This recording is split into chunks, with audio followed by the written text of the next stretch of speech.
evening. Assalamu alaikum. Let me begin by thanking the Muslim Student Association and the Evangelical Christian Union for the invitation to participate in tonight's dialogue. And I also want to thank especially Dr. Badawi for his willingness to join in participating in this event this evening.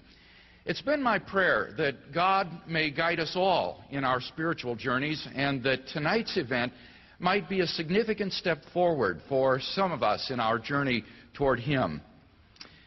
Now, in our day of religious relativism and pluralism, a debate like the one this evening is incredibly politically incorrect.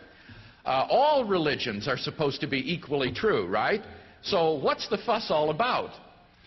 Well, the answer to that question, it seems to me, is that religious relativism, which is almost unthinkingly accepted by a great many students today, may not be true after all. It seems to me that religious relativism is, in fact, logically inconsistent and therefore cannot be true. The world's religions conceive of God or gods in so many contradictory ways that they cannot all be true.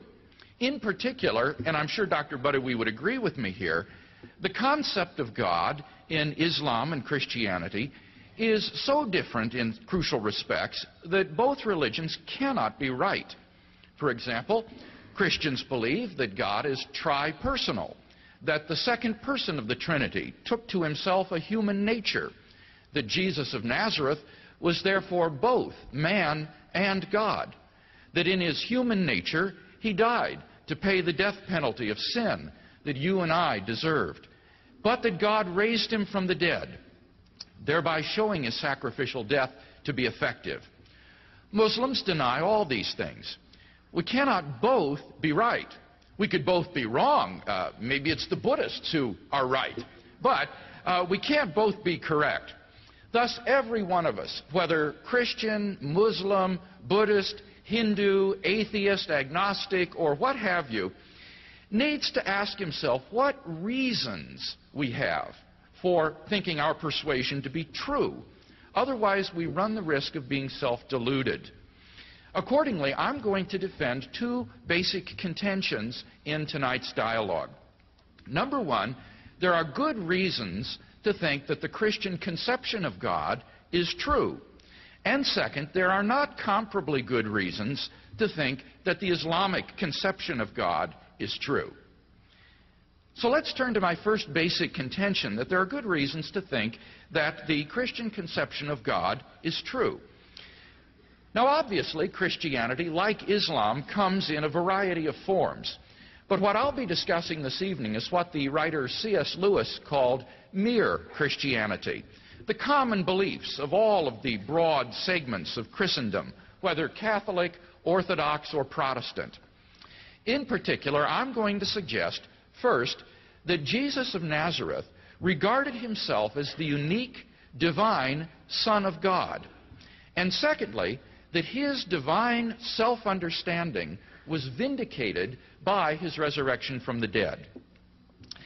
Let's talk first about whether Jesus of Nazareth regarded himself as God's unique divine Son, or only as a prophet, as Muslims claim. I want to examine several sayings of Jesus which are demonstrably authentic, that is to say, actually uttered by the historical Jesus, and which disclose his divine self-understanding. In fact, today the majority of New Testament scholars believe that among the historically authentic words of Jesus are claims that reveal his divine self-understanding. Jesus' radical self-concept is disclosed, for example, in his parable of the wicked tenants of the vineyard in Luke chapter 20. Even skeptical scholars, like those in the Radical Jesus Seminar, admit the authenticity of this parable. In this parable, the owner of the vineyard sends servants to the tenants of the vineyard to collect its fruit. The vineyard symbolizes Israel. The tenants are the Jewish religious leaders. The servants are the prophets sent by God.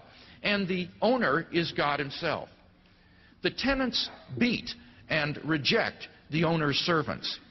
Finally, the owner says, I will send my only beloved son.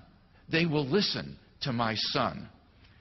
But instead, the tenants kill the son because he is the heir to the vineyard. Now, what does this parable tell us about Jesus' self-understanding? It tells us that he thought of himself as God's special son, distinct from all the prophets, God's final messenger, and even the heir to Israel. This was no mere Jewish prophet. Jesus' self-concept as God's unique son comes to explicit expression in Matthew 11:27.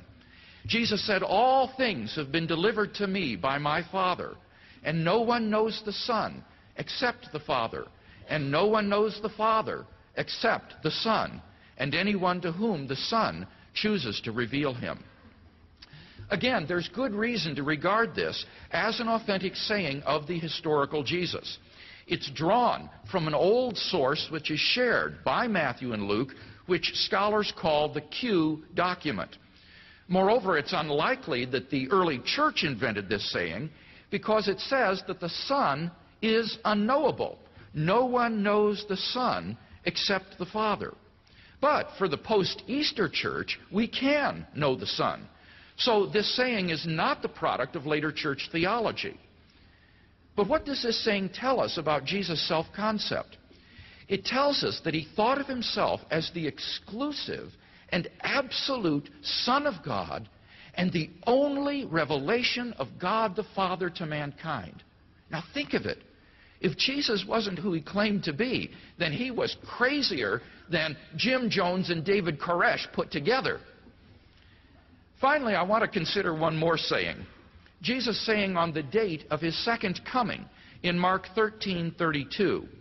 Jesus said, but of that day or that hour no man knows, not even the angels in heaven, nor the Son, but only the Father.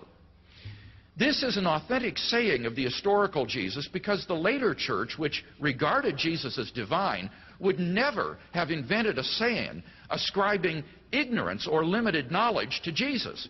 But here, Jesus says he doesn't know the date of his return. But what do we learn from this saying? It not only reveals Jesus' self-consciousness of being the one Son of God, but it also presents us with an ascending scale from men to the angels, to the Son, to the Father. A scale on which Jesus transcends every human being and even every angelic being. This is really incredible stuff. And yet this is what the historical Jesus believed. And this is only one facet of Jesus' self-understanding. C.S. Lewis was right when he said, a man who was merely a man and said the sort of things Jesus said would not be a great moral teacher. He would either be a lunatic on the level of a man who says he is a poached egg, or else he would be the devil of hell. You must make your choice. Either this man was and is the Son of God, or else a madman or something worse. You can shut him up for a fool, you can spit at him and kill him as a demon, or you can fall at his feet and call him Lord and God. But let us not come with any patronizing nonsense about his being a great human teacher. He has not left that open to us.